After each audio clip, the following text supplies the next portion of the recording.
Salut tout le monde et bienvenue à notre Deep Dive du jour. On va parler de la correction du marché, Ah oui. en particulier celle du S&P 500. Vous l'avez sûrement remarqué, et on va décortiquer un article qui analyse la situation. D'accord. Pour rappel, le S&P 500 est un indice qui regroupe 500 grandes entreprises américaines cotées en bourse. Oui. Et ces fluctuations peuvent avoir un impact direct sur vos investissements. Tout à fait. L'article met en avant des incertitudes comme les tensions géopolitiques, la croissance économique un peu faible et les décisions de la Fed. La grande question est la suivante. Oui. Cette correction est-elle une opportunité d'achat ou un signe de problème plus important à venir? C'est une question cruciale en effet. L'article nous rappelle que le S&P 500 a officiellement plongé en territoire de correction avec une baisse d'environ 10% par rapport à ses récents sommets. Ah oui.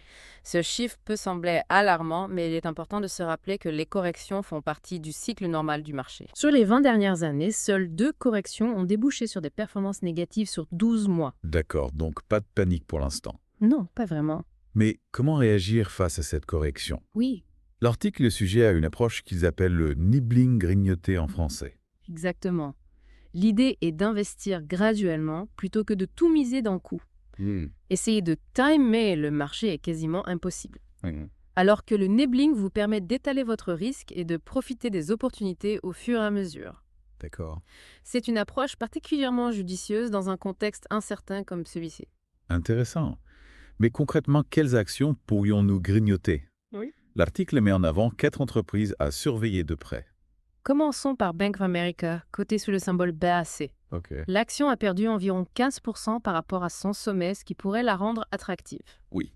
L'article souligne l'impact positif de la déréglementation financière et de la hausse des taux d'intérêt sur les banques américaines. Oui, et l'article mentionne un ratio court-bénéfice, le fameux PE de 10,7 pour Bank of America. Oui. Ce ratio est-il vraiment attractif? Un PE de 10,7 est effectivement inférieur à la moyenne historique du S&P 500, D'accord. ce qui suggère que l'action pourrait être sous-évaluée par rapport à ses bénéfices. L'article mentionne également un ratio price-to-book de 1,05 qui compare le prix de l'action à sa valeur comptable. Oui. Un ratio proche de 1 peut indiquer que l'action est évaluée à sa juste valeur. D'accord, donc plusieurs indicateurs suggèrent que Bank of America pourrait être une bonne affaire. Qu'en est-il de son dividende? Bank of America offre un dividende de 2,6% avec une croissance de 8% sur 5 ans. Oui. C'est un point important pour les investisseurs qui recherchent un revenu passif. Absolument. Passons maintenant à Taiwan Semiconductor, coté sous le symbole TSM. L'article souligne son rôle crucial dans l'industrie des semi-conducteurs. En effet, Taiwan Semiconductor fournit des puces à des géants comme Nvidia, AMD et Qualcomm. Oui. Avec une correction de 25%, l'action s'échange à un PE de 18,9 DIA. Ce qui est inférieur à la moyenne du S&P 500. Et on prévoit une croissance des bénéfices de 29%. C'est impressionnant. Oui, mais il faut pondérer cet optimisme avec les risques géopolitiques. Ah oui. Taïwan est au cœur de tensions importantes avec la Chine, ce qui pourrait influencer le cours de l'action de manière imprévisible. C'est un point important à prendre en compte. Passons maintenant à un géant que l'on connaît tous à Amazon, coté sous le symbole AMZN. Amazon, avec sa capitalisation boursière de 2,1 billions de dollars, a chuté de près de 20% depuis ses plus hauts. Oui.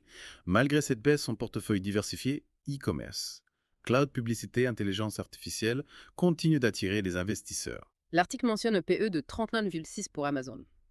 N'est-ce pas un peu élevé par rapport aux autres entreprises que nous avons examinées? C'est vrai, le PE d'Amazon est supérieur à la moyenne du marché. Oui. Cependant, il faut prendre en compte les prévisions de croissance des analystes. Mm. Même avec une baisse de 20%, leurs estimations de prix sont supérieures au prix actuel de l'action, ce qui suggère un potentiel de hausse. Donc malgré son prix élevé, Amazon pourrait encore valoir le coup d'œil. Enfin, terminons avec Home Depot coté sous le symbole HD. Qu'est-ce qui la rend intéressante dans le contexte actuel? Home Depot, le leader du bricolage et de la rénovation, a également chuté de 20%. L'article souligne que la reprise potentielle du marché immobilier et la baisse attendue des taux d'intérêt pourraient jouer en sa faveur. L'article indique un PE de 23 pour Home Depot. Comment interpréter ce chiffre? Un PE de 23 est dans la moyenne du marché. D'accord. Ce qui est intéressant avec Home Depot, c'est que ses performances sont souvent liées à l'état du marché immobilier. Oui. Si les taux d'intérêt baissent comme prévu, cela pourrait stimuler la demande de rénovation et profiter à Home Depot. C'est un point intéressant. On a donc examiné 4 actions qui pourraient présenter des opportunités dans ce contexte de correction. Tout à fait. Mais avant de se précipiter, n'oublions pas que ces entreprises évoluent dans un environnement économique global. L'article met l'accent sur ce qu'il appelle « the bigger picture », la vue d'ensemble. Absolument. Il est crucial de ne pas se focaliser uniquement sur les actions individuelles et de prendre en compte les facteurs macroéconomiques qui influencent le marché. Justement, on a évoqué quelques incertitudes au début. Pourriez-vous nous expliquer davantage comment des éléments comme les tensions géopolitiques, la croissance économique et les décisions de la Fed peuvent influencer nos décisions d'investissement? Prenons l'exemple des tensions géopolitiques. Oui. L'incertitude liée à la situation entre la Chine et Taïwan peut affecter la confiance des investisseurs et entraîner une aversion au risque. Cela peut conduire à des ventes massives sur le marché, impactant même des entreprises qui ne sont pas directement liées au conflit. Donc, même si une entreprise comme Amazon semble solide, elle n'est pas à l'abri des turbulences géopolitiques. Exactement. En ce qui concerne la croissance économique, un ralentissement de la croissance mondiale peut peser sur les bénéfices des entreprises et freiner leurs perspectives d'avenir. Oui. Les investisseurs anticipent ces changements et peuvent ajuster leur portefeuille en conséquence, ce qui peut provoquer des fluctuations sur le marché. Et la Fed, quel rôle joue-t-elle dans tout ça? La Fed, la Banque centrale américaine, a un impact majeur sur les marchés financiers à travers sa politique monétaire. Oui. Si la Fed augmente les taux d'intérêt pour lutter contre l'inflation, cela peut rendre le crédit plus cher pour les entreprises et les consommateurs. D'accord. Cela peut ralentir l'activité économique et peser sur les valorisations des actions. Donc, surveiller les annonces de la Fed est essentiel pour comprendre les mouvements du marché. Tout à fait. En analysant ces différents facteurs macroéconomiques, on peut mieux appréhender les risques et les opportunités du marché. D'accord. Ouais.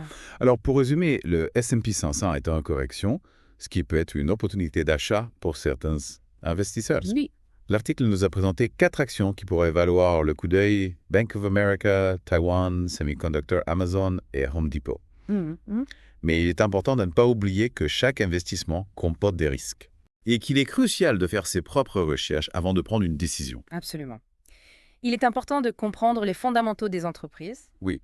d'analyser leur environnement concurrentiel et de tenir compte des facteurs macroéconomiques qui peuvent influencer leur performance. Et surtout, on n'oublie pas que ce deep dive est à titre informatif, uniquement. Oui. Il ne s'agit pas de conseils financiers. Non, bien sûr. Avant d'investir, il est primordial de consulter un conseiller financier qui pourra vous accompagner dans vos décisions. C'est un excellent conseil. Un conseiller financier peut vous aider à définir vos objectifs d'investissement, à évaluer votre tolérance au risque et à construire un portefeuille diversifié qui correspond à votre situation personnelle. Alors, avant de conclure, j'ai une question pour vous. Oui, je vous écoute. Si vous deviez choisir une seule de ces 4 actions pour votre propre portefeuille, laquelle choisiriez-vous et pourquoi? Que regarderiez-vous de plus près avant de prendre votre décision? C'est une excellente question.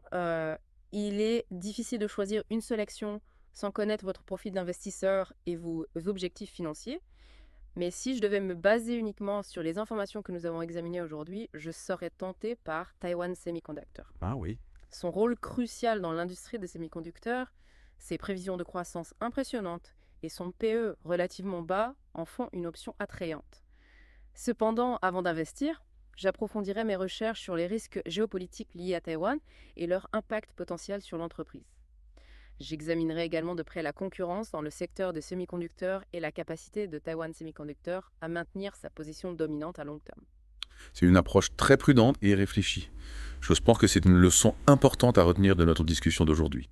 Même si le marché est en correction et que certaines actions semblent attractives, il est essentiel de ne pas se laisser emporter par l'enthousiasme et de toujours faire preuve de diligence raisonnable. On ne se précipite pas, on analyse les risques et les opportunités et on prend des décisions éclairées en fonction de notre situation personnelle. Tout à fait. L'investissement est un marathon, pas un sprint. La patience, la discipline et une bonne compréhension du marché sont les clés du succès à long terme. Merci beaucoup pour votre expertise et vos précieux conseils. J'espère que ce deep dive a permis à nos auditeurs de mieux comprendre la situation actuelle du marché et de se sentir plus à l'aise pour naviguer dans cette période de correction. Avec plaisir. N'oubliez pas que l'apprentissage est un processus continu. Oui, restez informés, posez des questions et n'hésitez pas à consulter des experts pour vous guider dans votre décision financière. On vous remercie de nous avoir écoutés. On espère que vous avez apprécié ce deep dive et on vous donne rendez-vous très bientôt pour une nouvelle exploration du monde de la finance. À la prochaine. Si vous deviez choisir une seule de ces 4 actions pour votre propre portefeuille, laquelle choisiriez-vous et pourquoi? Que regarderiez-vous de plus près avant de prendre votre décision? C'est une excellente question. Il est difficile de choisir une seule action sans connaître votre profil d'investisseur et vos objectifs financiers. Mais si je devais me baser uniquement sur les informations que nous avons examinées aujourd'hui, je serais tenté par Taiwan Semiconductor. Ah oui. Son rôle crucial dans l'industrie des semi-conducteurs, ses prévisions de croissance impressionnantes et son PE relativement bas en font une option attrayante. Cependant, avant d'investir, j'approfondirai mes recherches sur les risques géopolitiques liés à Taïwan et leur impact potentiel sur l'entreprise. J'examinerai également de près la concurrence dans le secteur des semi-conducteurs et la capacité de Taiwan Semiconductor à maintenir sa position dominante à long terme. C'est une approche très prudente et réfléchie. Je pense que c'est une leçon importante à retenir de notre discussion d'aujourd'hui. Même si le marché est en correction et que certaines actions semblent attractives, il est essentiel de ne pas se laisser emporter par l'enthousiasme et de toujours faire preuve de diligence raisonnable. On ne se précipite pas. On analyse les risques et les opportunités et on prend des décisions éclairées en fonction de notre situation personnelle. Tout à fait. L'investissement est un marathon, pas un sprint. La patience, la discipline et une bonne compréhension du marché sont les clés du succès à long terme. Merci beaucoup pour votre expertise et vos précieux conseils. J'espère que ce deep dive a permis à nos auditeurs de mieux comprendre la situation actuelle du marché et de se sentir plus à l'aise pour naviguer dans cette période de correction. Avec plaisir. N'oubliez pas que l'apprentissage est un processus continu. Oui. Restez informés, posez des questions et n'hésitez pas à consulter les experts pour vous guider dans vos décisions financières. On vous remercie de nous avoir écoutés. On espère que vous avez apprécié ce deep dive et on vous donne rendez-vous très bientôt pour une nouvelle exploration du monde de la finance. À la prochaine.